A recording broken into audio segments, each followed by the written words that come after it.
Good day, everybody. It's Trent Klarenbach with Klarenbach Research. Today is November the 19th, 2024, and Travis reached out for an update on soybean meal futures. Now, the chart looks really tricky right now, and I'll show you what I'm looking at and what I'm seeing on here.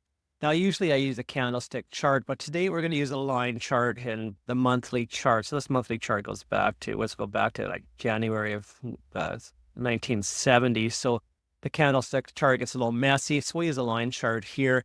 And you can see here how this previous level of resistance from 1977, really all the way back to, let's say, 2003, 2004, has been acting as support, I would say, from, basically from 2008 to, to now, really, essentially what happened here. So we're actually back trading at soybean meal at similar values to 1997, slightly above 1988, and just slightly above 1977 also. So it's very interesting. We're at an area of previous resistance, previous support, and it's kind of anybody's guess what can happen here. Now, we keep testing this area of resistance, and it's been holding up so far, but, 1, 2, 3, this is like the fourth or fifth, maybe the sixth test of it, eighth test of it, right? It's just going to keep getting weaker and weaker as time goes on. So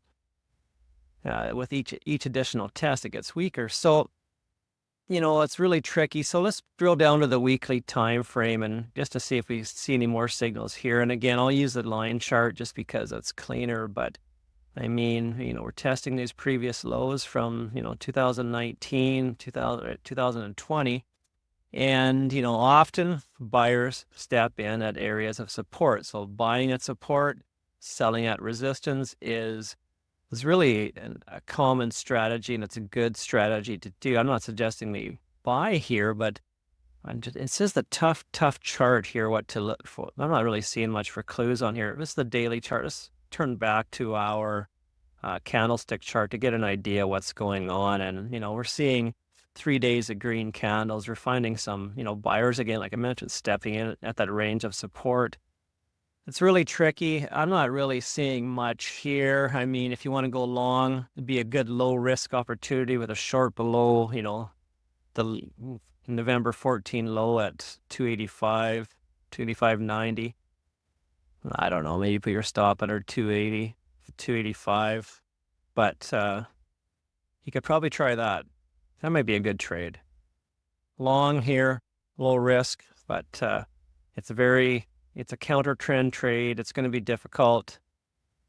It's a very difficult chart to get a read on for me today. My name is Trent Klarenbach, sunny in Saskatoon. Life's good.